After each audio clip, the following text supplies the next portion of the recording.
आतंकी हमला और पाकिस्तान प्रायोजित आतंकवाद का बदला लेने के लिए देश भर के लोगों में उबाल है। आतंक के आगाह को कल्पना से भी बड़ी सजा देने की मांग लोग कर रहे हैं। अब 7 मई को देश भर में 259 नागरिक सुरक्षा जिलों और टाउन में मॉक ड्रिल का सायरन बजेगा।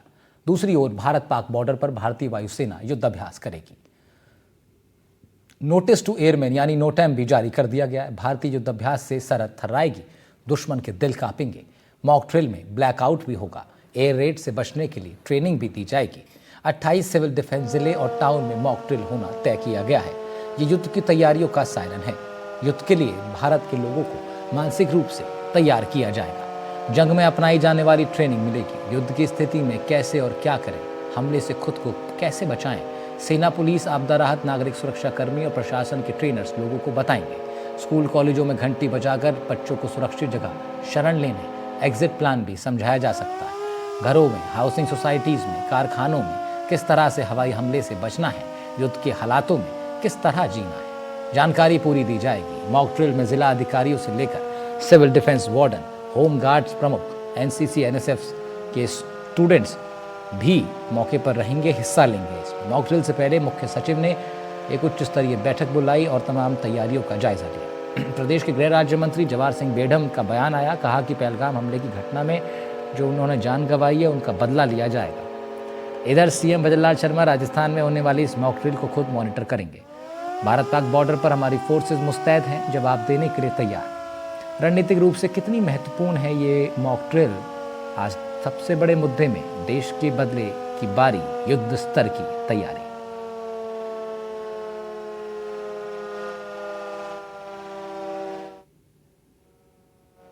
जो हमारे भाई पहलगांव की घटना में अपनी जान गंवा चुके हैं, उनका बदला निश्चित रूप से लेगा। जहां तक राजस्थान का विषय है, राजस्थान की आंतरिक सुरक्षा मजबूत रहे। सीमावर्ती प्रदेश है और सीमावर्ती प्रदेश के नाते प्रदेश के मुख्यमंत्री जी लगातार मॉनिटरिंग कर रहे हैं कि किसी भी प्रकार की कोई भी गड़बड़ ना हो। इसके लिए हमारी आंतरिक सुरक्षा मजबूत है और सीमा पर जो भारत की सेना और अर्धसैनिक बल जो तैनात है, भारत सरकार के निर्देश के अनुसार वो भी मुस्तैदी से अपनी सीमाओं की सुरक्षा कर और दुश्मन को जवाब देने के लिए तैयार है।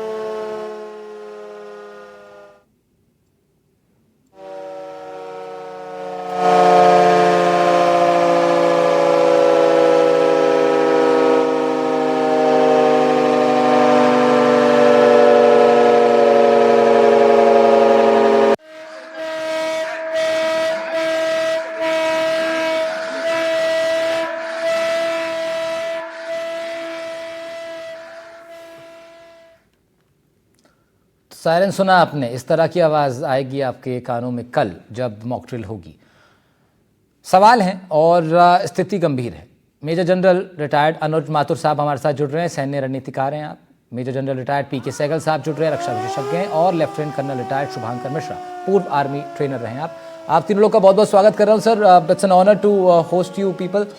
विषय बहुत अहम है सर, और विषय इसलिए भी अहम है क्योंकि 54 साल बाद एक मॉक ड्रिल भारत के अंदर आयोजित होगी सर। और मुझे लगता है शायद मैक्सिमम पॉपुलेशन के लिए ये एक नया अनुभव होने वाला है। अनुज माथुर साहब, सैन्य रणनीति के हिसाब से अगर देखें तो इस तरह की मॉक ड्रिल आने वाले वक्त में जो संभावनाएं हैं उसके लिए लोगों को तैयार करेंगी।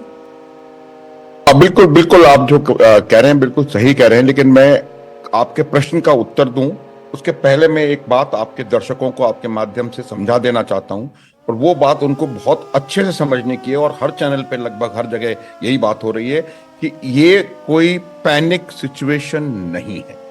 इस बात को समझने की आवश्यकता है।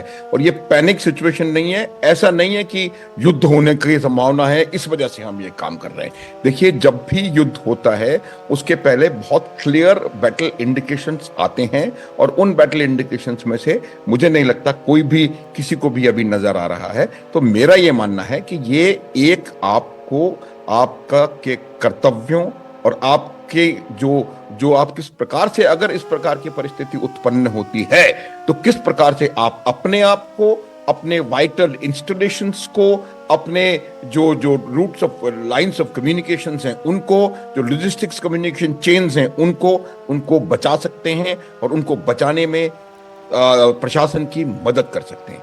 देखिए, ये बात क्या होता है कि जब भी कोई युद्ध जैसी परिस्थिति उत्पन्न होती है और युद्ध होता है तो सेनाएं तो आपस में लड़ती हैं, लेकिन उसका एक कहीं ना कहीं उससे कहीं ज्यादा और बहुत व्यापक असर पूरी जनसंख्या पर पड़ता है, खास तौर पर बॉर्डर के एरियाज में जो रहने वाले लोग हैं उनके ऊपर। और आजकल का जो वॉरफेयर है वो थोड़ा सा बदल गया है। आप आज देखिए, चाहे वो गाजा की लड़ाई हो या यूक्रेन की लड़ाई हो या कोई और लड़ाई हो, उसमें ये लड़ाई जो है वो बॉर्डर तक ही सीमित नहीं होती है। ये लड़ाई बहुत गहराई में अंदर तक लड़ी जाती है, मिसाइलों से फायर होते हैं, हवाई जहाजों से फायर होते हैं। तो इसके लिए जरूरी है कि पूरे ओवरऑल सिस्टम को इसके लिए तैयार होने की आवश्यकता है। अब देखिए, सिविल डिफेंस कोई छोटा शब्द नहीं है। सिविल डिफेंस एक बहुत बड़ी इंपॉर्टेंट चीज होती है और इसमें एक डायरेक्टर जनरल लेवल के ऑफिसर डीजी किरण बेदी जी भी, मैं आपको बताऊं क्योंकि मैं कुछ देर पहले एक चैनल पर उनके साथ था, एक किस्सा उन्होंने बताया, वो मैं रिपीट करूंगा आपके चैनल पर यहाँ पर। तो वो डीजीसी सिविल डिफेंस थी। तो इतना ज्यादा महत्व सिविल डिफेंस का होता है, और इसलिए होता है सिविल डिफेंस का महत्व क्योंकि ये जो युद्ध हो रहा है उसका जो असर शेष पॉपुलेशन के ऊपर हो रहा है उसको मिनिमाइज नलिफाई कर दिया जाए, बिल्कुल खत्म कर दिया जाए।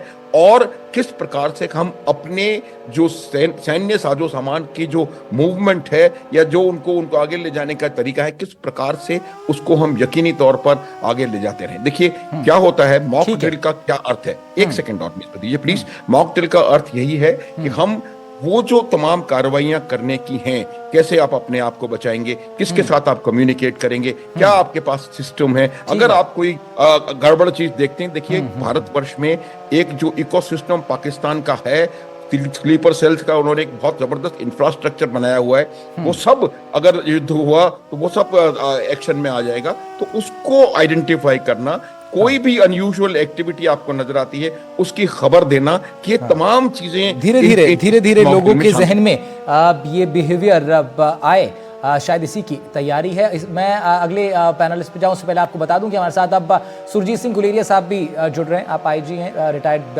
बॉर्डर सिक्योरिटी फोर्सेस के, और साथ ही आप डीआईजी भी रहे एनडीआरएफ के लिए। बहुत स्वागत है सर आपका। मैं आऊँगा आपके पास, उससे पहले जरा एक बार major general retired PK Sehgal साहब के पास चलते हैं। सहगल साहब, अनुज माथुर साहब ने एक बात कही कि सरहदी इलाकों पर इस चीज़ का खास जोर रहता है, लेकिन मैं साथ में ये भी ऐड ऑन कर रहा हूँ लेकिन कि सरहद के करीब के जो गांव हैं, जो क्षेत्र हैं, वहाँ के लोग तो फिर भी थोड़ा सा उनके बचपन से ही जहन में रहता है कि सरहद जैसे शब्द और वो सरहदी माहौल, पेट्रोलिंग ऑफ आर्मी, वो उनकी नज़रों में उन्होंने देखा है। लेकिन इस बार की जो मॉक ड्रिल कल होगी, ये मुझे लगता है सहगल साहब, जो अर्बन पॉपुलेशन है, जो मेट्रो सिटीज़ की पॉपुलेशन है, उनके लिए एक नया बिल्कुल एक्सपेरिमेंट ये होने वाला है। और जिस तरह सरहद के लोग सचेत रहते हैं, हम देखते हैं सांबा सेक्टर में जम्मू की तरफ जब कभी अटैक होता है तो दे आर लाइकली ट्रेंड कि कैसे रिएक्ट करना है, कैसे बंकर्स में जाना है, या फिर कौन सी जगहें हैं जहां पर अटैक नहीं होगा। जो मेजर अर्बन पॉपुलेशन है वो अब तक सिर्फ वीडियोज में देखती थी, सिर्फ टीवी न्यूज चैनल्स पे देखती थी कि फलानी जगह ऐसा हुआ तो आम लोगों ने ऐसा किया। इस बार उनकी ट्रेनिंग की बारी मुझे ज्यादा लग रही है। सहगल साहब, मैं आपसे सहमत हूँ, लोक बात में भी कहा है, उससे भी सहमत हूँ कि ये पैनिक सिचुएशन नहीं है। ये साफ तौर पे ये ट्रेनिंग का मकसद जो है अपने देशवासियों को हर प्रकार से सुरक्षित रखना। आपको बताया जाए कि एयर रेड वार्निंग क्या होती है और ये एयर रेड वार्निंग मिले तो आपने क्या कार्रवाई करनी है ताकि आप सुरक्षित रह सके। फिर ऑल क्लियर की वार्निंग क्या होती है ताकि इसको आप पहचान सके। फिर दुश्मन की तरफ से जो भी कार्रवाई आएगी, अवश्य कुछ ना कुछ बिल्डिंग तहस नहस होंगी, कुछ ना कुछ लोग बल्बे में दबेंगे, कुछ लोग घायल होंगे। उनको कैसे अपने सही जगह पर ले जाना है, किस माफी को उनकी इवैक्यूएशन करनी है, किसको कंट्रोल रूम्स कहाँ हैं। कुछ कंट्रोल रूम जो है सिविल और एयरफोर्स के बीच में भी होंगे, वो स्ट्रेटेजिक कंट्रोल रूम्स हैं, किसको इन्फॉर्म करना है। फिर साथ ही साथ जो आपके वाइटल इंस्टॉलेशन हैं, जब के आपके एयर बेसिस हैं, पेट्रोल डम्प्स हैं, एमुनिशन डम्प्स हैं, और कुछ बड़े एसयू वगैरह हैं, एयरफोर्स के रडार वगैरह, उनको कैसे बचाना है। साथ ही साथ ब्लैकआउट के रिहर्सल्स भी होंगे, क्योंकि ब्लैकआउट का मकसद है कि दुश्मन का जो, मैं खुद पायलट रह चुका हूँ, जब पूरा अंधेरा होता है, even in despite the fact that you have got a GPS and everything, उसके बाद भी पाकिस्तान पायलट में काफी नर्वसनेस होती है। उसको कोई रेफरेंस पॉइंट चाहिए होता है अपने वेपन को रिलीज करने के लिए, मिसाइल को रिलीज करने के लिए। अगर वो रेफरेंस पॉइंट उसको नहीं मिलता तो जो अपना बॉम्ब है या मिसाइल है, थोड़ा जल्दी या लेट रिलीज होता है, तो जल्दी और लेट रिलीज होगा तो वो टारगेट को मिस करेगा। साथ ही साथ हर मिशन के अंदर आखिर में एक हवाई जहाज होता है जो डैमेज असेसमेंट करता है, ये देखने के लिए वास्तव में दुश्मन के ऊपर कितना नुकसान हुआ है। ब्लैकआउट के समय अगर पूरा ब्लैकआउट हो तो उसको डैमेज असेसमेंट भी करेक्टली नहीं किया जा सकता। फिर बहुत बड़े पैमाने पर इसमें रिहर्सल होगी कि आपने हर प्रकार से स्टूडेंट्स ने कैसे काम करना है, आपके एनसीसी वालों ने कैसे काम करना है, आपके सिविल डिफेंस वर्कर्स ने कैसे काम करना है, ये तमाम चीजों की रिहर्सल होती है। और आपने साफ तौर पे कहा कि बॉर्डर के एरियाज जो हैं, वहाँ के लोग तो किसी ना किसी तक इनसे वाकिफ है, लेकिन शहर के लोग बिल्कुल भी इनसे वाकिफ नहीं है। तो बहुत लाजमी है कि उनको इसके बारे में बताया जाए, क्योंकि लास्ट टाइम इस माफी की मॉकड्रिल हुई थी वो 54 ईयर बैक 71 के समय हुई थी। उसके बाद इस माफी की मॉकड्रिल हिंदुस्तान में कभी नहीं हुई। राइट। शुभांकर मिश्रा साहब, शुरुआत में इस डिस्कशन के अनुज माथुर साहब ने ये बहुत अच्छा क्लियर किया कि ये पैनिक सिचुएशन नहीं है। ये ऐसा नहीं है कि कल मॉकड्रिल हो जाए और जनता जो है खामोखाई भागे फिर रही है इधर से उधर कि भैया कुछ होने वाला, ऐसा कुछ नहीं है। Not a panic situation, part of future training है। अब ये जो ट्रेनिंग है शुभांकर मिश्रा साहब, इसमें एक चीज़ और भी आगे हो सकती है कि जिस तरह एनसीसी कैडेट्स हमारे होते हैं या फिर अन्य देशों में हम सुनते हैं कि वहाँ तो हर सिविलियन को इस तरह की ट्रेनिंग लेनी मैंडेटरी है। क्या आपको लगता है कि आर्मी की एक बेसिक ट्रेनिंग, क्योंकि आप खुद आर्मी ट्रेनर रहे हैं शुभांकर मिश्रा साहब, क्या आर्मी की जो बेसिक ट्रेनिंग है वो हम सभी के स्कूल या कॉलेज सिलेबस की, कोर्स की एक मैंडेटरी पार्ट बननी चाहिए? फिजिकल ट्रेनिंग है, मेंटल ट्रेनिंग भी। जहन मैं पहले क्लियर कर दूं, फौज में आर्मी ट्रेनर नाम की कोई चीज़ नहीं होती। शायद वो कोई कंफ्यूजन होगा जिसकी वजह से वो आर्मी ट्रेनर लिखा हुआ आ रहा है। मैं ठीक करवाया था फौज में 22 साल नौकरी। अच्छा, वो आपने ये बताया, रिटायरमेंट किया है। कोई बात नहीं, चलिए मुद्दे पे आते हैं। जो आपने कहा कि क्या भारत में भी हर नागरिक के लिए एक निश्चित रूप से फौजी ट्रेनिंग जरूरी है? देखिए, हमारे यहाँ उसका एक तरीका है। एनसीसी की ट्रेनिंग हमारे यहाँ काफी सारे स्कूल और कॉलेजेस में है। मुझे लगता है कि एनसीसी की ट्रेनिंग को हम और जितना बढ़ा सके तो उतने और नए लोग, नए बच्चे उसमें आएंगे और उनको काफी जानकारी मिल सकती है। एनसीसी एक काफी अच्छा माध्यम है। दूसरा है, जैसा जनरल माथुर साहब ने कहा कि ये पैनिक सिचुएशन नहीं है और ये एक रेगुलर ड्रिल होनी चाहिए जो कतिपय कारणों से हमने कई सालों से इस्तेमाल नहीं की थी, क्योंकि हमें इसकी जरूरत कभी महसूस नहीं हुई। अगर आप इसकी लिस्ट देखें सिविल डिफेंस एक्ट और उसके बाद जो लिस्ट कल जारी हुई है, उसमें टोटल 259 जिले हैं, जिसमें प्रथम श्रेणी में 11 जिले हैं, द्वितीय श्रेणी 13 जिले हैं, द्वितीय श्रेणी में 201 जिले हैं और तृतीय श्रेणी में 45 है। अगर आप थोड़ा सा ध्यान से देखेंगे तो ये 13 जिले वो हैं जहाँ पे हमारे बहुत ही महत्वपूर्ण या तो परमाणु बिजली घर है या बाकी बिजली घर। तो जो हमारी बिजली की जरूरत है वो अगर आपको समझ में आए, या जनता को मैं आपके माध्यम से बताना चाहता हूं कि बिजली, means of communication, refineries, railways, power lines, ये सारी वो चीजें हैं जिस पे दुश्मन हो सकता है अटैक करे। तो मेरा आपके चैनल के माध्यम से निवेदन ये है कि कोई भी देश, अब जब भी कोई लड़ाई होती है, युद्ध होता है, तो देश युद्ध में जाता है। कोई एक देश की सेना सिर्फ युद्ध में नहीं जाती। युद्ध होगा तो भारत और पाकिस्तान दोनों देशों के बीच में होगा, तो हमारा हर नागरिक जो है वो सैनिक है। और यहाँ मैं अपने हर नागरिक से निवेदन करना चाहूंगा कुछ चीजों के बारे में, जो मैं बाकी चैनल्स पे भी लोगों से निवेदन कर रहा हूँ। सबसे पहला, फौज की कोई भी जानकारी, चाहे फौज का मूवमेंट हो या फौज के स्ट्रेंथ के बारे में आपको पता हो या फौज के संबंधित कोई भी जानकारी अगर आपके पास हो, कृपया करके आप उसे सोशल मीडिया पे ना डालें। दूसरा, अगर आपका कोई रिश्तेदार या आपका कोई मित्र फौज में है, कृपया करके उससे आप फौज से संबंधित, उसकी तैयारी से संबंधित ऐसी कोई बात ना करें। पहले तो वो आपको बताएगा नहीं, और अगर आप बताए, अगर कोई ऐसी बात होती है तो आपको ये ध्यान रखना चाहिए कि स्मार्टफोन्स काफी स्मार्ट होते हैं और वहां से लीक होने की काफी गुंजाइश है। ये बहुत महत्वपूर्ण बात ये आपने रखी है सर, बहुत महत्वपूर्ण बात। मैं 2 मिनट और आपको दूंगा। तीसरी चीज जो मैं आपके माध्यम से सबसे निवेदन करना चाहता हूँ वो ये है कि जैसा पहले भी बताया गया कि हम 2.5 फ्रंट की लड़ाई लड़ रहे हैं। ये जो हाफ फ्रंट हमारे देश के अंदर जो हमारे अंदरूनी दुश्मन हैं, चाहे वो दुश्मन देश के स्लीपर सेल हो या जो भी उस तरीके के लोग हैं, उनके द्वारा फैलाई जा रही अफवाहों पे ध्यान ना दें। चाहे किसी भी तरीके की वो अफवाह हो, चाहे वो सांप्रदायिक रूप में कोई अफवाह फैलाई जा रही हो, चाहे कोई पैनिक सिचुएशन क्रिएट करने के लिए अफवाह फैलाई जा रही हो, कृपया उन चीजों पे ध्यान ना दें। जो आधिकारिक चैनल है, कृपया सिर्फ उन्हीं के माध्यम से बातें ठीक है, सुनें और उस पे बिल्कुल ठीक बात है। और ये गाइडलाइंस सरकार की तरफ से भी आई हैं और ये एक बहुत इंपॉर्टेंट एक तरीके से रिक्वेस्ट करते करते आपने जागरूक भी कर दिया सब लोग को, जो सुन रहे होंगे वो उनको एक अलर्टनेस भी आया होगा दिमाग में ये बात सुन करके।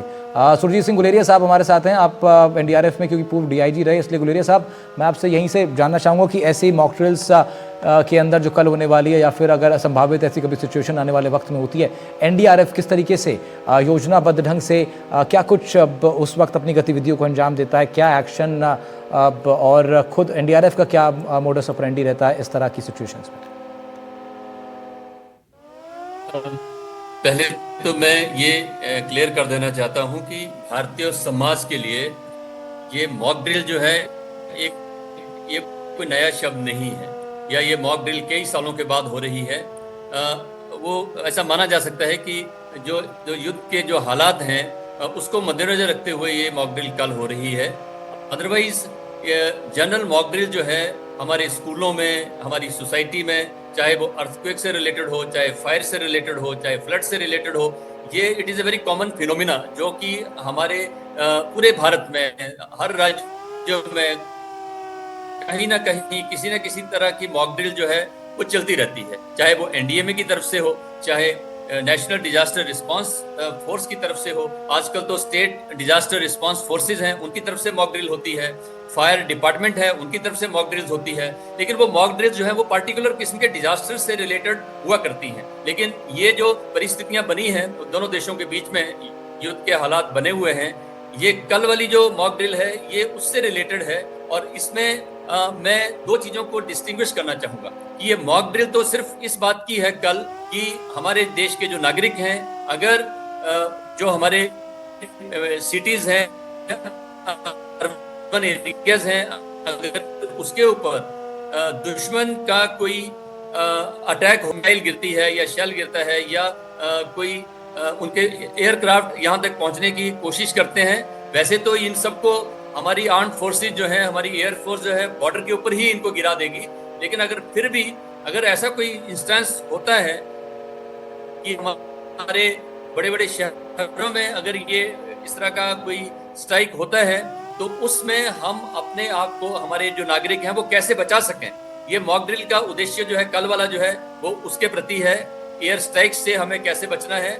और जो अभी जनरल साहब बता रहे थे कि यस, युद्ध के समय में हमारे नागरिकों की क्या क्या ड्यूटीज हैं, कि वो किस तरह से सेना की मदद कर सकते हैं, किस तरह से देश की सुरक्षा, जो लाइन ऑफ कम्युनिकेशंस है उसको सुरक्षित रख सकते हैं, तो जो देश के अंदर दुश्मन है उनके ऊपर कैसे निगरानी रख सकते हैं, ये एक दूसरा पहलू है। लेकिन कल के मॉक ड्रिल की अगर हम बात करें तो ये मॉक ड्रिल बहुत महत्वपूर्ण है और हमारे देश के जो नागरिक हैं इस मॉक ड्रिल में बढ़ चढ़कर हिस्सा लें, क्योंकि इसमें गृह मंत्रालय की तरफ से ये आदेश पूरे राज्यों को है कि कल जो है मॉक ड्रिल की जाए। और ये मॉक ड्रिल में जो स्थानीय प्रशासन है, जो लोकल जो एडमिनिस्ट्रेटिव एलिमेंट्स हैं, उनकी तरफ से पूरी तरह इन्वॉल्व होके ये मॉक ड्रिल के बारे में दिशा निर्देश दिए जाएंगे, प्रैक्टिस की जाएगी। किस तरह से सायरन जो है उसकी आवाज़ कैसे होगी वो लोगों को पता होना चाहिए। और यहाँ पे मैं ये बता दूं कि ये पैनिक वाली सिचुएशन नहीं है, जैसा कि पहले पैनलिस्ट ने बता दिया है। और जब भी कोई सायरन बजेगा तो हमें कुछ समय मिलेगा, और वो समय जो है वो 40 सेकंड भी हो सकता है, 1 मिनट से ऊपर भी हो सकता है। इतना हमें टाइम मिलेगा कि अगर कोई ऐसा स्ट्राइक हो रहा है तो इतना जो 1-1.5 मिनट का समय मिलेगा या 40 सेकंड से ऊपर का समय मिलेगा, उसमें हमारे लोगों को कैसे रिएक्ट करना है उसके प्रति जो है हमें जानकारी होनी चाहिए।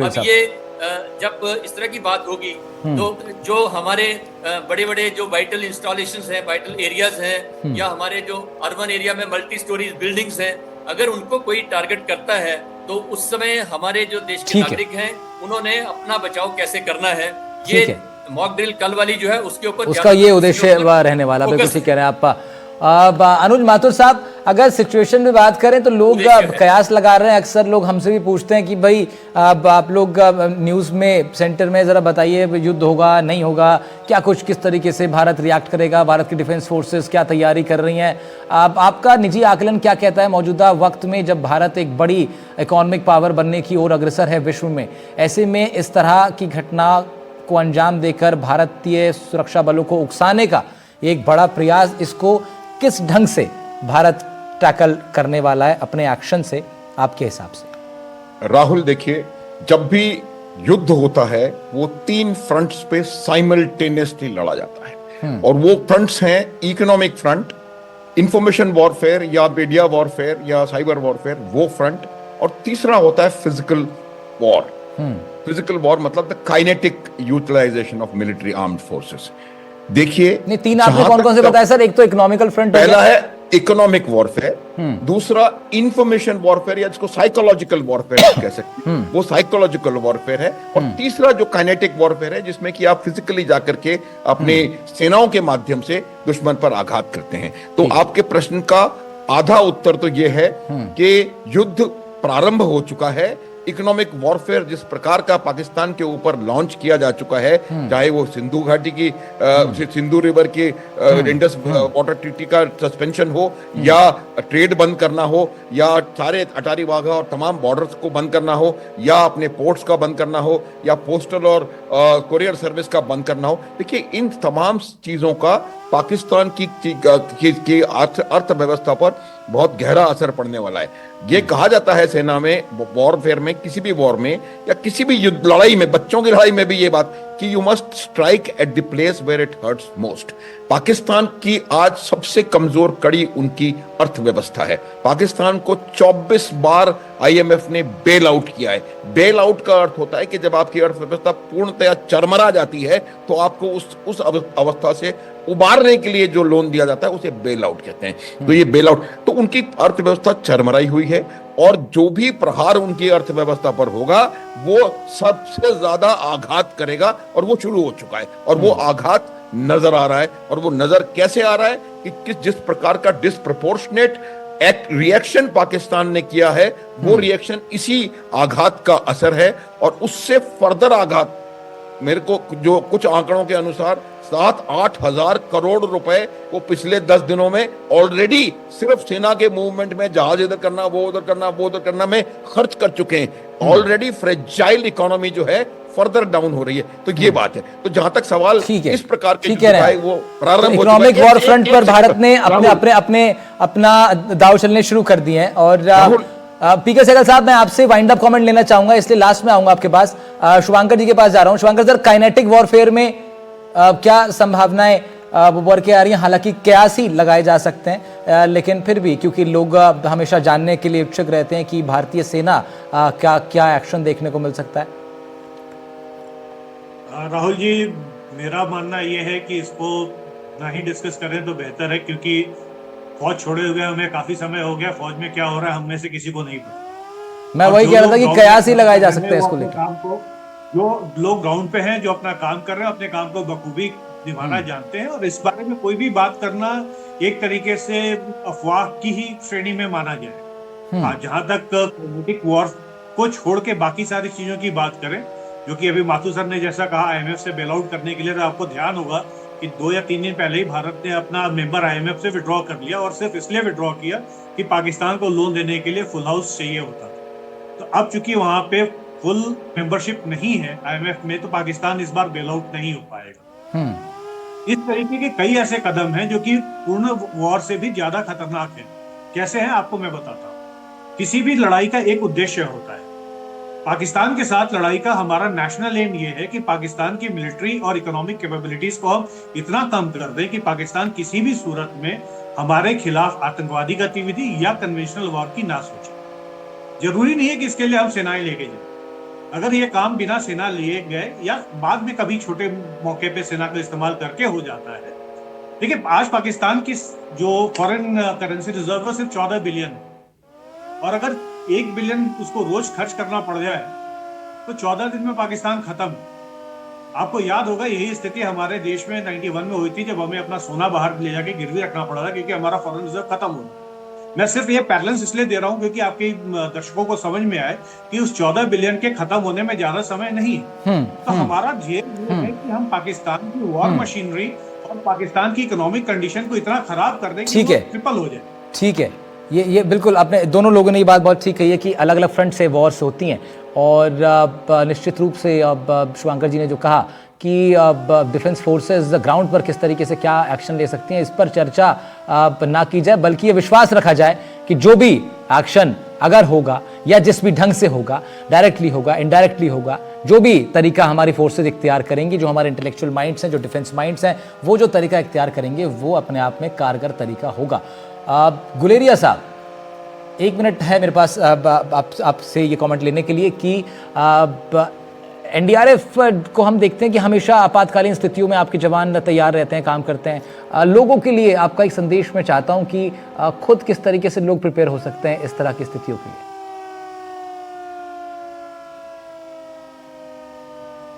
जी देखिए, जो urban search and rescue operation करते हैं, जब अर्थक्वेक होता है, बिल्डिंग्स गिरती हैं, उसके बीच में जो दबे हुए आदमी है उसको निकालने की कोशिश की जाती है। यानी यहाँ अगर कहीं एयर स्ट्राइक से या किसी मिसाइल से अगर कोई बिल्डिंग गिरती है तो उसमें हमारे जो नागरिक बीच में दबे होंगे उनको बचाने के लिए वो एक्सपर्ट हैं।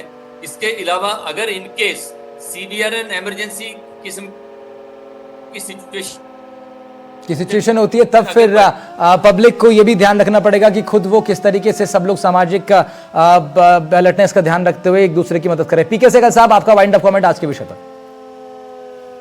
देखो, 71 वॉर में हमारे पास सिर्फ एक ही साधन था लोगों तक पहुंचने के लिए, एक प्रिंट मीडियम के माध्यम से, दूसरा रेडियो के माध्यम से। आज बहुत बड़ा साधन हमारे पास है, टीवी का साधन है, मीडिया का साधन है, सोशल मीडिया का साधन है, और गवर्नमेंट जो है इसके माध्यम से हर प्रकार से आपको बता रही है क्या करना है, कैसे करना है, क्यों करना है, किस वजह से करना है। तो बड़ा लाजमी है कि देश के लोग जो है इसको आराम से सुने, इसको समझे और उसके मुताबिक काम करें। ये बहुत लाजमी है। और in addition to that economic warfare हमने पॉलिटिकल वॉरफेयर भी किया है, हमने डिप्लोमेटिक वॉरफेयर भी किया है, और साथ में डिजिटल स्ट्राइक भी किया है, information warfare, psychological warfare, cyber warfare भी हम कर रहे हैं। और साथ ही साथ हम ठीक है सोशल मीडिया को और प्रिंट मीडिया को, इलेक्ट्रॉनिक मीडिया को बड़े जोरदार एज अ फोर्स मल्टीप्लायर इस्तेमाल कर रहे हैं। Information, misinformation, disinformation, dissipation and ROUGE is a battle of is a ठीक है, मीडियम ऑफ वॉर। ठीक है, इसका बहुत बड़े ठीक है सहगल साहब, ठीक है, शुक्रिया सहगल साहब। आज बहुत ही वरिष्ठ, सम्मानित और अनुभवी पैनल हमारे साथ था। माथुर साहब शुक्रिया, सहगल साहब बहुत शुक्रिया आपके समय के लिए, शुभांकर मिश्रा साहब बहुत बहुत शुक्रिया, गुलेरिया साहब बहुत शुक्रिया आपका। आप सभी को जय हिंद, और तमाम लोगों को कल कुछ मॉक ड्रिल होने वाली है, उसके लिए आप भी तैयार हो जाइए। कल इस कड़ी में हम सभी को इसका हिस्सा बनना है, और देश में किसी भी तरह की आपातकालीन स्थिति के लिए खुद को तैयार करवाना इसका मकसद है। कल मॉक ड्रिल है, आप लोग तैयार रहिए। नमस्कार।